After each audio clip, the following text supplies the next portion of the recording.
aujourd'hui pour l'épisode 6 des Jolies. Comme vous savez, Les Jolies, c'est un podcast qui est sans filtre et sans tabou, qui fait partie, pour moi, une sorte de thérapie en m'adressant à ma communauté sur divers sujets, autant professionnels que personnels. Je souhaite vous faire entrer dans mon univers d'entrepreneur du domaine de la beauté, vous faire découvrir davantage mon intensité, comme je disais, sans filtre et sans tabou. Les Jolies est pour moi une tribune pour m'exprimer sur diverses sphères que j'aime, telles la spiritualité, le développement personnel, la famille, mon salon, mon équipe et certaines opinions impopulaires. Donc aujourd'hui, on se retrouve pour l'épisode 6 sur une opinion impopulaire, une polémique qu'on a vue récemment sur les réseaux sociaux qui dure depuis, je dirais, 1 à 2 ans. On parle aujourd'hui des Sephora Kids. Sephora Kids, on appelle ça les enfants Sephora. Tout ce qui a trait avec l'esthétique et les produits. Donc, comme je disais, la polémique sur les Sephora Kids. Les Sephora Kids, c'est en français ces enfants Sephora. Les enfants Sephora sont des jeunes filles qui investissent depuis quelques mois dans les produits de cosmétiques, de skincare, comme on voit sur TikTok plus précisément. Elles ont environ entre 7 et 14 ans et viennent au Sephora pour acheter des produits pour la peau, mais souvent qui sont initialement destinés aux adultes. On parle de maquillage, sérum hydratant, crème anti-âge, anti-cerne, sérum anti-âge, crème raffermissante. Le gros problème là-dedans, c'est que, puis ce qui me dérange en tant que professionnelle de la beauté, et je suis esthéticienne depuis 7 ans pour préciser, c'est que ces produits-là, bien souvent, sont des produits pour adultes et ne sont pas appropriés pour les enfants. Car je considère de 7 ans à 16 ans, tu es encore un enfant, même si c'est souvent des jeunes adolescents. Comme je disais, c'est pas approprié pour les enfants ou les jeunes filles. Puis ce que ça fait sur du moyen-long terme, ça peut risquer des problèmes de peau. Ça peut faire une accumulation de perturbateurs par rapport à la barrière cutanée. Puis, ce qui fait en sorte aussi que ça peut être une période critique vu qu'elles sont souvent dans leur puberté. Quand je dis souvent, c'est la plupart du temps, là. L'adolescence, on est tous dans notre puberté. Puis là, pour les gens qui sont pas vraiment sur les réseaux sociaux et qui n'ont pas vu cette polémique-là et ce fléau-là, je vais me faire une petite introduction par rapport à ça. D'où est né ce phénomène? C'est un phénomène qui est né par rapport surtout à TikTok. Dans le fond, les fameux « get ready with me » entre parenthèses, là, prépare-toi avec moi pour faire trop d'anglicisme, sont beaucoup des routines de peau, des routines de beauté postées sur les réseaux sociaux que beaucoup d'influenceurs, créatrices de contenu, stars, etc. font. C'est sûr que, tu sais, entre 7 et 14 ans ou 7 à 16 ans, on est tous un peu en admiration envers tout ce qui est star, créateur de contenu, influenceur. Donc là, c'est vraiment un peu un fléau que là, les jeunes voient ça et ils veulent les imiter. Parce que c'est sûr qu'à l'adolescence, on veut tout imiter notre idole, notre personne qu'on idolâtre et tout ça, ce qui est normal. Cependant, ce que je pense qu'il n'y avait pas dans ma génération, on va dire dans les années 2000, c'était qu'il n'y avait pas ces réseaux sociaux-là, fait qu'il n'y avait pas ce genre de consommation qui frôle un peu l'hypersexualisation selon moi, parce que une jeune fille, elle n'a pas besoin de se maquiller, elle n'a pas besoin de crème anti-âge, d'utiliser ce genre de produits-là qui peuvent, comme je dis, créer des gros problèmes sur du long terme sur leur peau. Pourquoi je fais cet épisode-là aujourd'hui, c'est pour aussi parce que j'en entends beaucoup parler dans mon salon. C'est beaucoup des fois les parents qui viennent me voir pour savoir c'est-tu normal que ma fille va aller dépenser 100 $200 chez Sephora, ou même des clientes qui veulent venir, des jeunes clientes qui veulent venir dépenser des centaines de dollars au salon, que je vais leur dire, puis je suis pas le genre de personne ni genre d'esthéticienne à dire vendre pour vendre, c'est vraiment pas mon mantra ni ma mentalité. Fait que quand t'es une adolescente, t'es pas censée avoir 1001 produits, là. Puis même encore là, je pense pas qu'un adulte est censé non plus avoir 1001 produits, parce que là, on tombe ça dans la surconsommation. Mais pour revenir à nos moutons, quand je parle des Sephora Kids, des enfants Sephora, la base des jeunes adolescentes qui doivent avoir des produits adaptés pour leur peau, c'est un savon doux, une crème hydratante sans parfum, et on peut y aller avec un ajout de crème solaire pour enfants FPS. Donc là, si vous voyez l'énumération que j'ai faite, c'est vraiment 3 produits. Ça va pas plus loin que ça. Puis aussi, vous pouvez rajouter pour peut-être faire plaisir un baume à lèvres ou un lip oil, comme on dit souvent, une huile à lèvres ou un baume à lèvres hydratant. Mais sinon, les enfants devraient pas censer ça. Devraient pas avoir ce genre de problématique-là, parce que là, on tombe aussi, comme je dis, dans l'hypersexualisation. Puis là, je pousse un peu ma réflexion un petit peu plus loin, que ça suscite beaucoup d'inquiétudes chez plusieurs experts, que ce soit des esthéticiennes, des dermatologues, mais je pousse un peu ça au niveau de la santé mentale par rapport aux psychologues, aux psychoéducatrices.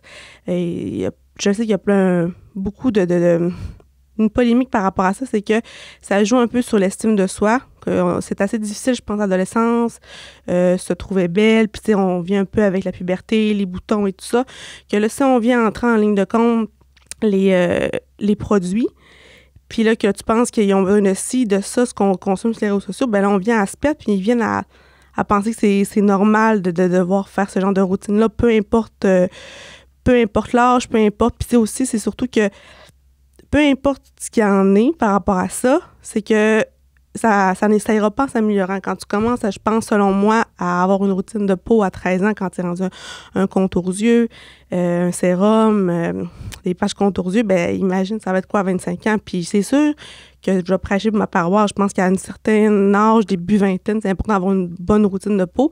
Je m'en vais pas dire que c'est pas important, mais je pense qu'un enfant devrait rester un enfant le plus longtemps possible. Parce que moi, d'aussi loin que je me souvienne, à 14 ans, je mettais pas de crème dans le visage, je me salissais comme tout le monde, puis je jouais dans la boue pas plus qu'autre chose.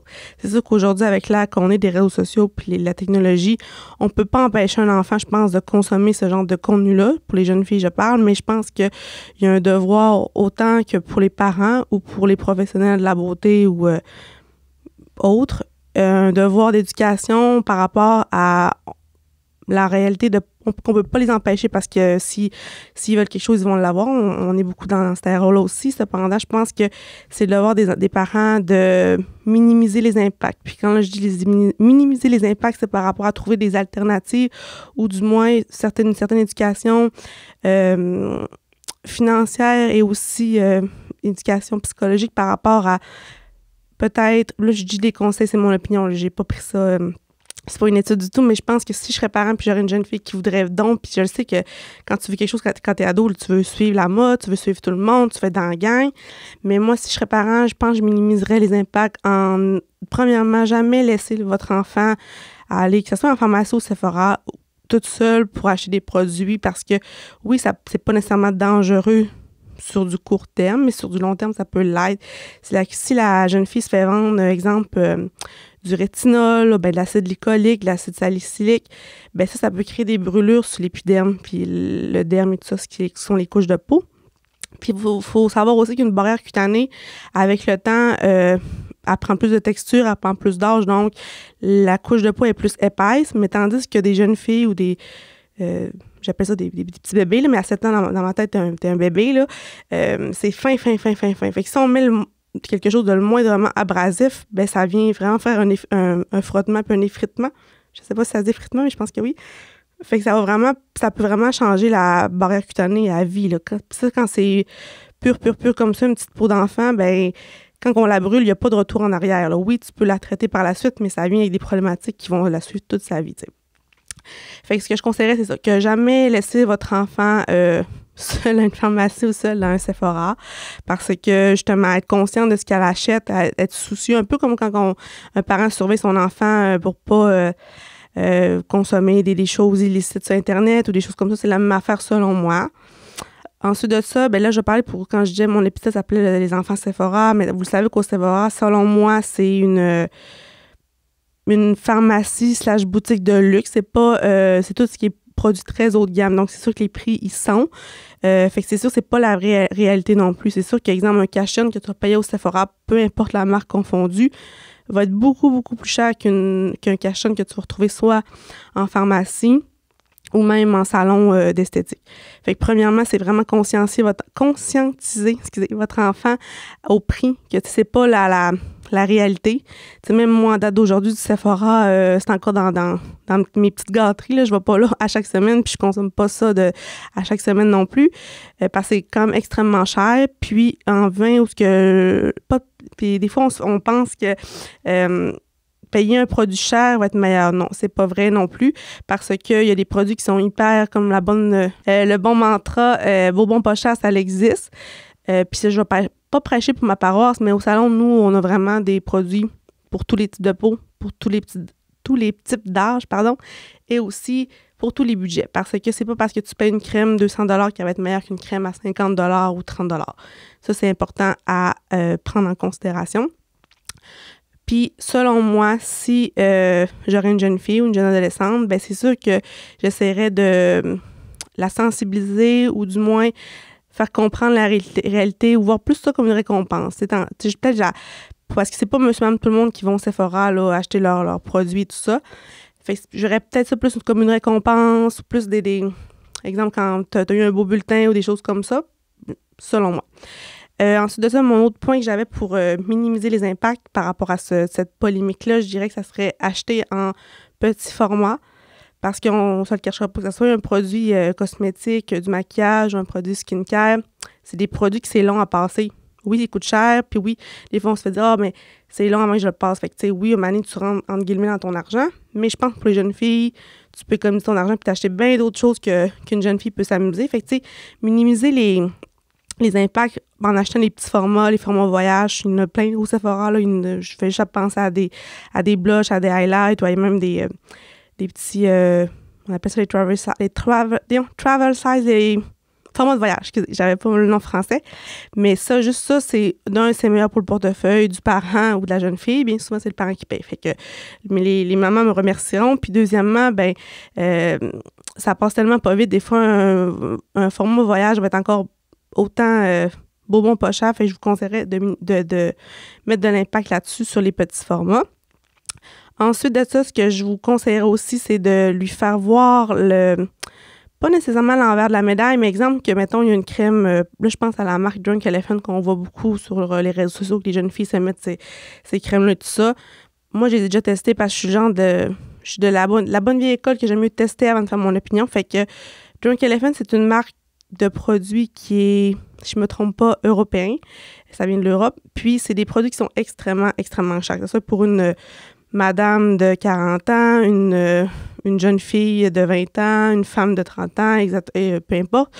Ça devient extrêmement cher. Puis, c'est pas parce que, justement, tu as le nom, tu payes la marque. Dans n'importe quoi, il y a tout ce qui est marketing, tout ce qui est marketing, comme je disais, vous payez beaucoup la marque. Donc, exemple, quand je pense à Drunk Elephant, qui est une crème peut être environ 70 $, bien là, faire comprendre à votre adolescente qu'avec 70 $, qu'est-ce qu'elle pourrait s'acheter d'autre? Puis dans le même créneau, exemple, qu'on compare, mettons que tu vas chez Jean Coutu ou, exemple, tu viens au salon, bien avec 70 $, mettons, je pense vite, il y a des produits ou des marques que tu peux t'acheter 2 crèmes, 3 crèmes, ça dépend, ou tu sais, que tu peux t'acheter une crème puis 2 baumes à lèvres. Fait que peut-être y faire voir ce genre de mathématiques-là. Je sais pas si c'est clair là en m'écoutant, mais en tout cas, essayer de faire voir un peu la valeur plus de l'argent parce que c'est ça, vraiment plus pour son argent en faisant des comparatifs par rapport à ça. Puis quand je dis par son argent, on s'entend que c'est plus votre argent que la leur à cet âge-là. Donc, comme je disais, l'argent par rapport à ça. Puis, il suffit de naviguer, comme je disais, pendant quelques minutes sur TikTok pour tomber sur une foule de vidéos de Get Ready With Me, de TikTok de jeunes adolescents. Puis au cœur de cette controverse-là, ce qui est plus triste dans tout ça, c'est que les préadolescentes de 8 à 14 ans, ben ils se font c'est un peu un lavage de cerveau parce que tu sais, ce qu'on consomme sur les réseaux sociaux quand t'es adulte, puis encore des fois, c'est pas tout le temps évident de faire le pour et le contre ou la part des choses sur les réseaux sociaux, mais quand t'es jeune, les adolescentes, c'est les jeunes et naïfs, puis c'est normal parce que c'est la beauté d'être jeune, mais faut en croire les témoignages qu'on a vus à travers les réseaux sociaux que c'est pas parce que ils voient ça que c'est bon. Fait que tu sais, quand une jeune fille consomme ça, puis elle dit faut que je mette du blush, faut que je mette du ci, faut que je mette du fard à joues, faut que je mette du baume à lèvres, faut que je mette un contour lèvres. Tu sais, ça vient un petit peu comment je peux dire ça? Ça vient un petit peu mélangeant parce que même moi, exemple, qu'à 30 ans, je vous dirais que c'est la première année que je mets du fard à joues, que je mets un petit peu plus d'étapes à mon maquillage parce que les filles au salon, ils se maquillent un peu plus puis ils m'ont comme coaché par rapport à ça. Mais je pense que c'est facile de se perdre avec l'ère des réseaux sociaux, mais je pense c'est encore plus facile de se perdre quand t'es une jeune fille, une jeune adolescente. Fait qu'il faut pas laisser vos enfants consommer quoi que ce soit. Même si ça a l'air bien banal, puis tu sais, avec un peu de recul, tu te dis c'est juste des petites vidéos de maquillage, mais tu sais, ça démontre quand même une surconsommation, une hypersexualisation. Tu sais, des fois, j'écoute des vidéos, puis je vois la jeune fille, puis tu sais, elle a 14 ans dans la vraie vie, mais sur le vidéo, tu penses qu'elle a 22, 23 ans, tellement qu'elle se maquille, puis les faux cils, tout ça. Fait que tu sais, il faut vraiment, vraiment faire attention parce que après ça, je pense qu'il n'y a plus de retour en arrière, ou du moins, ça prend une certaine déprogrammation. Puis là, je m'en irai pas dans le volet psychologique, puis je ne mettrai pas un chapeau que j'ai pas. Cependant, je le sais très bien que c'est plus difficile à défaire qu'à refaire. Donc, vraiment faire attention à ce que vos enfants consomment sur TikTok. Puis là, je dis pourquoi je parle beaucoup de TikTok, c'est parce que sur Instagram, Facebook, on voit pas ce genre de vidéos-là. C'est pas de la du clickbait, je sais pas c'est quoi le nom français, mais c'est pas aussi accessible sur les autres plateformes que TikTok. TikTok, tu fais juste marquer les mots-clés. Ça prend pas la tête à Papineau pour pouvoir consommer quoi que ce soit. Là, aujourd'hui, on parle des enfants Sephora, mais on pourrait parler de plein d'autres sujets. Puis, veut pas, les générations Z, Y, je sais plus c'est quoi les lettres de l'alphabet, mais je sais que ça vient vraiment inquiétant parce que veut pas aussi, il y a des études qui sont prouvées que plus que tu consommes du skincare, plus que tu consommes du maquillage en bas âge, comme je disais, plus ça va jouer sur votre barrière cutanée. À l'envers de la médaille, ça fait que les signes d'apparition, les premiers signes de vieillissement apparaissent plus vite sur la peau que la plupart des gens. Puis ça, comme je dis, la jeune fille, elle le verra pas dans les 10 prochaines années. Elle va le voir à partir de, mettons, exemple, elle se maquille de 16 ans. Ben, à 26 ans, elle va commencer à voir les ravages que ça a fait de son adolescence. Puis, tu sais, là, souvent, tu sais, c'est comme n'importe quoi, qu'il y a eu de l'abus ou qu'il y a eu des choses qui sont faites trop vite, que ce soit, exemple, du bronzage, que moi, je sais, j'étais dans une époque... je pense que j'ai gradué en 2011, puis je sais qu'en 2010-2011, il y avait un ravage de bronzage, puis c'était illégal parce qu'on peut pas se faire bronzer mineur, mais je vois mes photos de secondaire 5, puis j'ai l'air d'une petite orange, là. Fait que je sais très bien que quand c'est mal fait, on regarde nos photos, puis 10 ans plus tard, on fait « Mon Dieu, tu sais, avoir su, j'aurais jamais fait ça », ou avec du recul. Fait que, tu sais, si cette podcast-là peut sensibiliser ou éduquer les mamans ou les jeunes filles, ben ça me fait plaisir si je le fais pour ça, dans le fond, cet épisode-là. Puis aussi, ce qui vient aussi me sonner une sonnette d'alarme par rapport à ça, c'est que ce soit les adultes, les créatrices de contenu, les esthéticiennes et tout ça, ben c'est sûr qu'il y en a certains qui... c'est leur gang-pain, qui sont à commission et tout ça. Puis j'ai déjà remarqué, moi, par exemple, chez Sephora, quand je pouvais être dans les rangées, entendre des conseillères, conseiller à des jeunes filles, des produits qui sont pas du tout adaptés, mais dans le fond, qui voulaient juste vendre. Puis, tu sais, moi, ça vient un peu contre mes valeurs, puis en plus que je vis de ça aussi, vendre des produits, vendre des cosmétiques. Tu sais, vendre pour vendre, c'est tel que tel, mais vendre quand que tu sais que t'es pas soucieuse de ce qui va en tirer, qui a alors aucun bénéfice sur du court, moyen, long terme, moi, je trouve ça vraiment, vraiment terrible. Puis, tu sais, l'affaire aussi, c'est qu'à 10 ans, on n'est pas censé s'inquiéter de nos rides, puis on n'est pas censé connaître le mot ride et ridule, d'aussi loin que je me rappelle. Puis aussi, ce podcast-là, je pense c'est surtout je pense qu'il est temps de prendre parole pour souligner l'absurdité d'une certaine génération, que ça joue sur leur estime personnelle, puis c'est pour les protéger d'une certaine façon que je fais ça, parce que je le sais que c'est plus propice, propice et précaire de ce qu'on pense.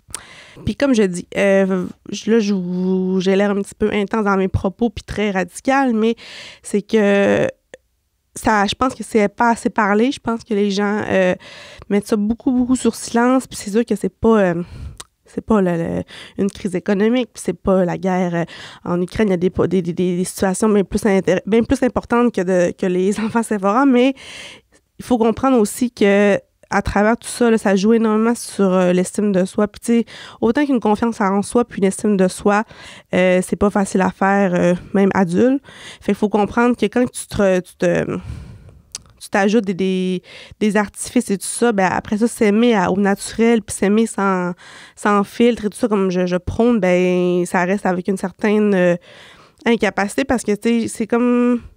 Souvent, mettons, de 20 ans à 30 ans, on apprend ça, on apprend les réseaux sociaux, les filtres, Instagram, blablabla. Ben là, quand tu commences à 10 ans, moi, je n'ose même pas imaginer, si j'aurais eu ça dans ma génération, je suis sûre qu'on aurait été sûrement un petit peu plus poqué qu'on peut l'être après. Mais tu sais, je veux dire, c'est pas évident en crise d'adolescence de s'aimer soi-même. Fait que là, avec les artifices qui nous proposent Sephora, les pharmacies, tout ça, et les compagnies X, Y, Z, il faut savoir mettre le cap où est-ce qu'il faut le mettre.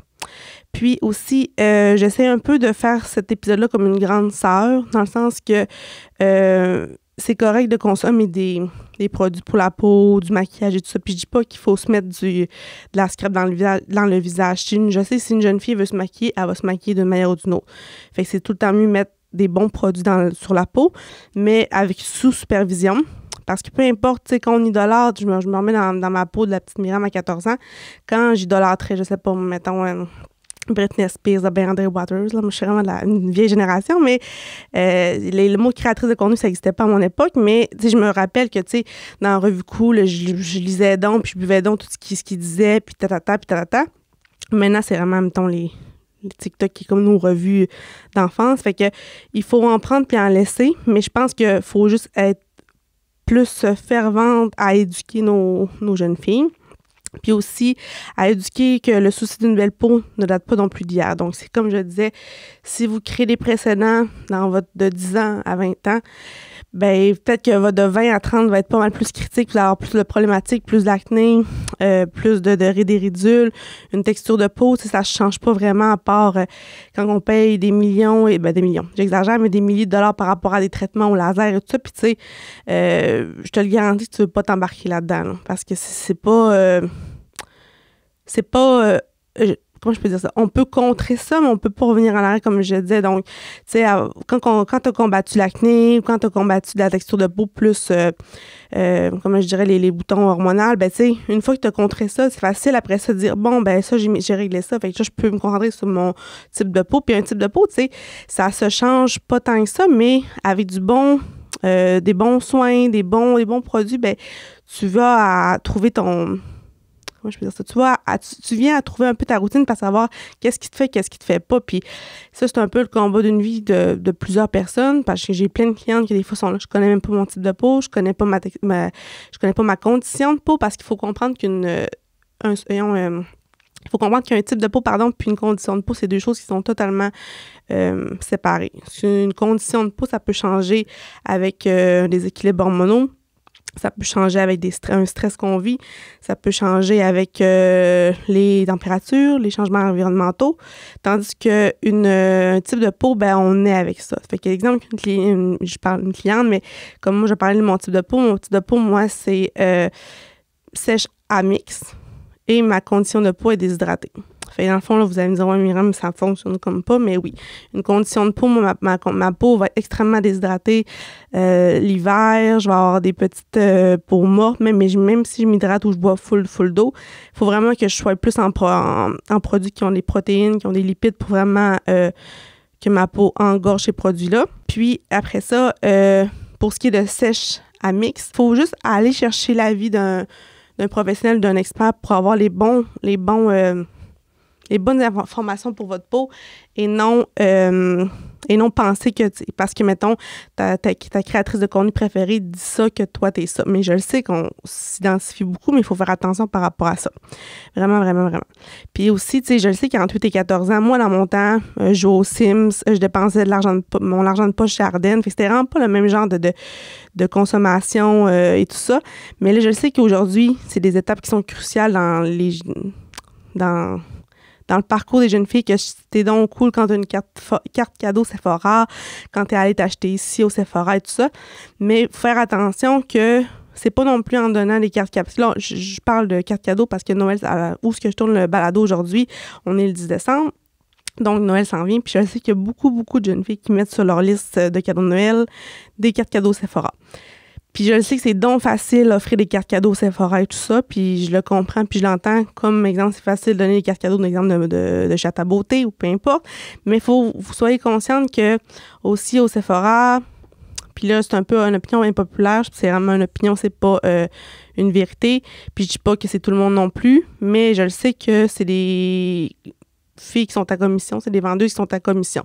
Fait que bien souvent, versus, mettons, des esthéticiennes qui sont dans leur compte, comme, mettons, par chez nous, ou pas chez nous, je vais dire ça comme ça, nous, on n'est pas là pour vendre, on fera pas de commission sur qu'on ait vendu 8 crèmes à 70 $ ou 4 crèmes à 20 $. Nous, ça change absolument rien. C'est la différence d'être entrepreneur ou vraiment être employé dans ce domaine-là. Parce que j'ai déjà été à commission dans des gros centres à Québec quand j'étudiais dans le temps. Fait que je sais très bien que quand on veut vendre pour avoir une plus grosse paie, puis ce qui est normal, on ne réinvente pas la roue, mais il faut que vous soyez consciente qu'en donnant des cartes cadeaux à vos jeunes filles, ça laisse place à un peu... je dirais pas des requins, mais un peu à la surconsommation. Fait que je vous invite vraiment, comme je dis, à être plus vigilante puis à les accompagner quand ils vont aller dépenser leurs cartes cadeaux. Ensuite de ça, là, je parlais beaucoup de tout ce qui était soins de peau et maquillage, mais c'est sûr que je parle des bons côtés aussi, parce qu'il n'y a pas que des mauvais côtés au Sephora, là, bien évidemment. C'est tout ce qui est un peu les marques Sol de Janeiro, la neige, ensuite de ça, tout ce qui est Sol de Janeiro, la neige, tout ça, c'est tout des gammes un peu, j'appelle ça pour le corps. C'est beaucoup, ou pour les lèvres. Par exemple, je pense au Sol de Janeiro qui est vraiment... qui a comme des produits vraiment pour le corps. Fait que ça, c'est sûr que ça soit une jeune femme de 20 ans, une femme de 40 ans, une femme de 50 ans, une femme de 30 ans ou une jeune fille de 10 ans qui se met cette crème de corps-là sur le corps, ben c'est correct. Il n'y a pas de mauvais ingrédients là-dedans. Fait que c'est pour ça que je vous conseille aussi, quand je parle de minimiser les impacts, c'est que peut-être aussi encourager votre jeune fille à acheter peut-être plus des produits de corps et non de visage visage. Parce que comme je dis, les produits de corps, ben ça s'adapte vraiment à monsieur, madame, tout le monde. Mais monsieur, en tout cas, on va dire madame, à toutes les madames et les jeunes filles. Et ensuite de ça, par exemple, pour ce qui est les produits de la neige, ben c'est beaucoup ce qui est baume à lèvres, masque pour la nuit. Fait que ça, je pense pas qu'il y a de la négation. Il n'y a aucun produit qui est abrasif pour les jeunes filles, autant pour les 7 ans, 8 ans, jusqu'à 16 ans. Fait que je vous conseille vraiment que peut-être les encourager à s'acheter une brune, s'acheter des trucs pour les lèvres. Puis comme je disais, c'est un fléau, puis c'est un couteau un peu à double tranchant parce que durant la pandémie, on a beaucoup vu l'industrie du skincare, des cosmétiques prendre une expansion, puis tout ce qui était un peu prendre soin de soi chez soi pour se faire du bien, tout ça. Puis je le sais qu'il y a eu un incroyable boom, puis durant le confinement, il y a beaucoup de monde qui se sont rattachés à ça, puis c'est vrai qu'il y a un certain bien-être. Je suis la première à prôner le bien-être, puis je prends soin de ma peau, je prends soin de mon corps, mais comme je dis, il faut prendre, comme dans n'importe quoi, il y a des bons côtés à chaque envers du décor, je ne sais pas comment expliquer, mais faire attention à cet engouement-là, parce que, tu sais, peu importe, c'est comme dans n'importe quoi, quand c'est trop, quand on en consomme trop, que ça soit de notre téléphone, que ça soit du skincare, que ça soit de la nourriture, peu importe, dans l'excès, c'est jamais trop, c'est jamais bon, c'est ça que je voulais dire. Fait que, voilà. Fait que, en finissant un peu l'épisode, je voulais juste faire une parenthèse que je tiens à préciser que c'est mes opinions qui sont peut-être impopulaires ou non, mais c'était surtout pour une sensibilisation, parce que je sais que les fêtes arrivent, qu'il y a beaucoup, beaucoup de jeunes filles qui vont demander des cartes cadeaux à leur place préférée, puis ce qui est correct aussi, mais soyez conscientes que c'est pas en leur donnant nécessairement accès à tout ce bel univers-là qui est le skincare que ça peut pas créer des précédents. Puis aussi, comme je disais, tout ce qui est produit anti-âge, produit avec du rétinol. Après ça, tout ce qui est un peu pour les peaux à tendance acnéique, on entend l'acide glycolique, l'acide salicylique. Ça, les jeunes filles ne devraient jamais mettre ça sur leur peau avant, je vous dirais 21, 22 ans. C'est sûr que c'est du cas par cas. Exemple, quelqu'un qui fait de l'acné hyper sévère, on va recommander d'aller voir un dermatologue pour faire Accutane, tout ça. C'est du cas par cas, mais je vous invite vraiment au moins à faire attention vraiment à ces 3 mots-clés-là, rétinol, acide glycolique, acide salicylique. Vraiment, vraiment important. Puisque je vous invite aussi à retenir par rapport à cet épisode-là, c'est qu'une jeune fille, entre 7 ans à 16 ans, ça devrait seulement avoir un nettoyant doux. Ensuite de ça, une crème hydratante, tout simplement. Et on peut rajouter un petit FPS, protection solaire et un baume à lèvres. Donc voilà, j'espère que vous avez aimé l'épisode par rapport aux enfants Sephora. Puis on se retrouve dans le prochain épisode. Bye tout le monde! Ce balado est produit en collaboration avec la Télé du Haut-du-Lac.